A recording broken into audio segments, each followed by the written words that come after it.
Olá, relembre agora as 10 maiores polêmicas do Campeonato Brasileiro. Você está preparado? 1.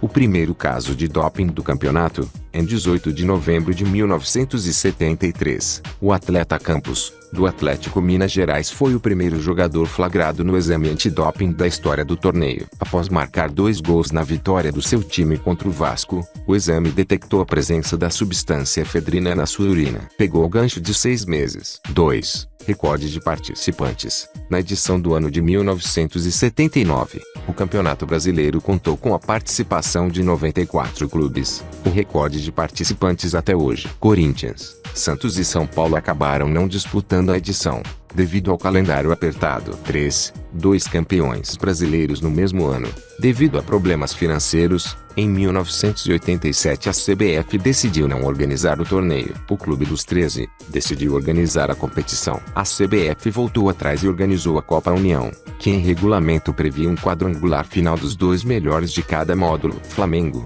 Internacional, Sport e Guarani se classificaram, mas com a recusa de Inter e Flamengo de disputarem o quadrangular final, Sport e Guarani venceram seus jogos por WO. Na decisão, o time pernambucano levou a melhor e ficou com a taça. Flamengo e Internacional jogaram entre si, e o Flamengo levou a melhor no confronto. A CBF reconhece o Sport como campeão brasileiro de 1987. 4.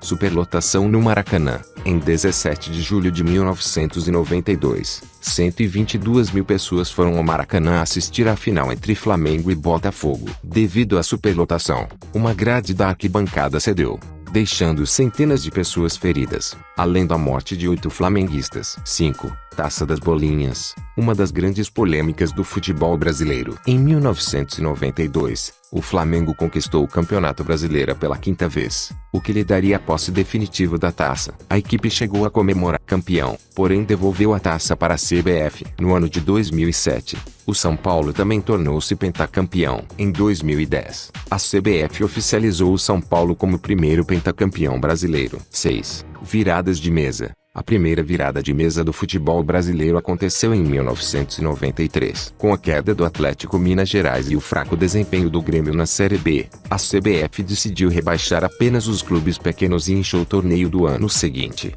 para que o Grêmio pudesse subir. A segunda virada de mesa aconteceu no ano de 1996. Após um escândalo de arbitragem, Fluminense e Bragantino foram salvos pela CBF, aumentando o número de participantes para 26 no próximo campeonato. A terceira virada de mesa aconteceu em 2000 com a criação da Copa João Avelange, que trouxe de volta a Fluminense, Bahia, América, Minas Gerais e Juventude para a primeira divisão.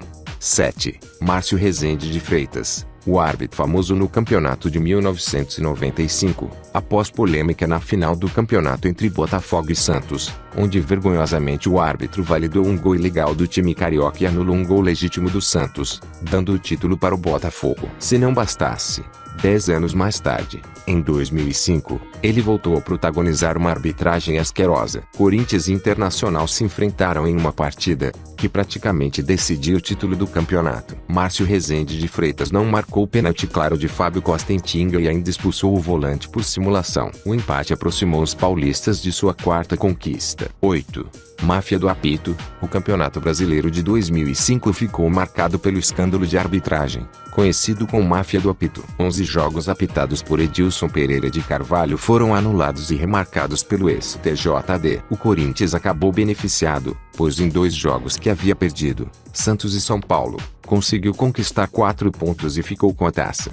9. Oficialização de títulos nacionais. Em 22 de dezembro de 2010, a CBF reconheceu os títulos da Taça Brasil e do Torneio Roberto Gomes Pedrosa como conquistas nacionais, os equiparando ao Campeonato Brasileiro. Com essa decisão, Santos e Palmeiras passaram a ser os detentores do maior número de títulos brasileiros, 8 títulos cada. Bahia, Botafogo, Cruzeiro e Fluminense passaram a ter mais um título em sua história. 10. Caso Everton, um dos casos mais assombrosos do futebol brasileiro, aconteceu no ano de 2013. A Portuguesa se mantinha na primeira divisão, após empate por 0-0 contra o Grêmio. Se mantinha, se não fosse a escalação do meia Everton. O jogador, que entrou aos 32 do segundo tempo, foi expulso na antepenúltima rodada do Brasileiro, cumpriu a suspensão, Só que ganhou mais um jogo de gancho do STJD. Paulo Schmidt, procurador-geral do STJD, informou que denunciaria a Portuguesa pela infração. O time foi julgado e acabou sendo rebaixado. Com o rebaixamento da Portuguesa,